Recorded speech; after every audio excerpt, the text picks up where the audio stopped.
Good morning, good morning, good morning. At ito na naman po ang mga kaganapan para sa aming Teacher's Day celebration sa school.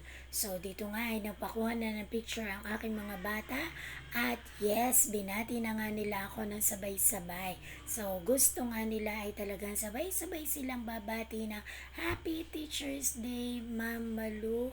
At saka amin naman pong covered court ay naghahanda na para sa idaraos na misa para sa buwan na ito, and at the same time po ay para na rin sa aming mga guro. Siyempre ito ay pinagtulong-tulungan ng aming mga samahan ng mga bata, samahan ng mga magulang, at yung aming YESO at ang BKD mga officers. So dito nga ay habang hinihintay namin si Father, syempre nag-aayos na sila ng aming pinaka-stage upang maging maayos ang idadaos na misa sa araw na ito para sa aming mga guro. So, nagtulong-tulong nga ang aming mga bata at ang mga magulang upang maging maayos ang aming palatuntunan mamaya. Yan. So, dito nga po ay abala na ang mga magulang na yan. No po, kung paano mapapatahimik ang mga mag-aaral namin habang nagmimisa. At dito na nga po ay sinisimula na ni Father ang kanyang homily para sa araw na ito. At syempre, lubos ang aming pasasalamat ng mga guro dahil sa pagtitiwala at pagmamahal ng mga magulang ng mga batang aming kinukupkop sa araw-araw. Ano po, so yung mga batang yan ang mga nakasalalay sa amin no sa araw-araw, kaya naman upang kami ay patuloy na gabayan ng poong may kapal ay syempre kinakailangan namin ang basbas ng ating Panginoong Hesukristo. Yan, so dito nga po ay natapos na ang misa.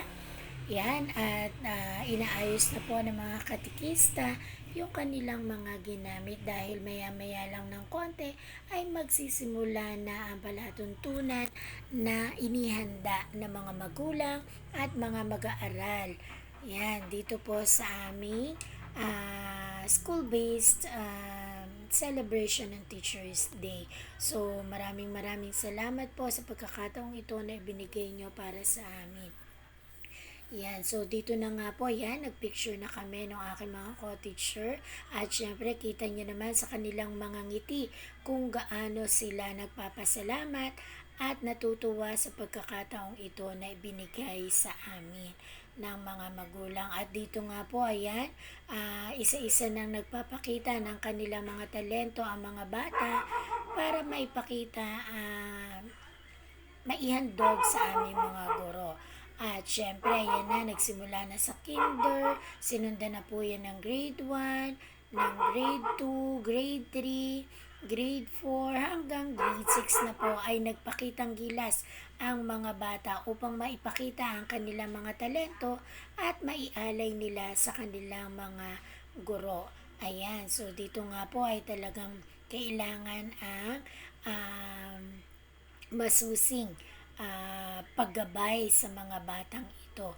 No? So, sa mga batang ito, nakasalalay syempre, ayan, ang aming tagumpay bilang guro. So, di ba, masasabi natin na magiging maganda or maayos ang iyong pagtuturo kung naaayos mo or nagagabayan mo ng tama ang iyong mga estudyante. At dito nga yan, nagbigay na nga po ng tula, medyo magalaw lang ang katawan talaga nitong aking student na ito. So, nagbigay siya ng spoken poetry para sa aming mga guro ng Concepcion Elementary School. At pagkatapos nga nito ay syempre may nainihanda ding mga raffle ang mga magulang para sa amin. So, tunay nga po at lubos ang aming pasasalamat sa mga magulang na naglaan ng oras para sa amin para mabigyan kami ng kaunting kasiyahan. No po, so yung kung nabigyan man po kami ng mga regalo, sabi nga, it's not the gift but the thought that counts. Yan. So, muli maraming salamat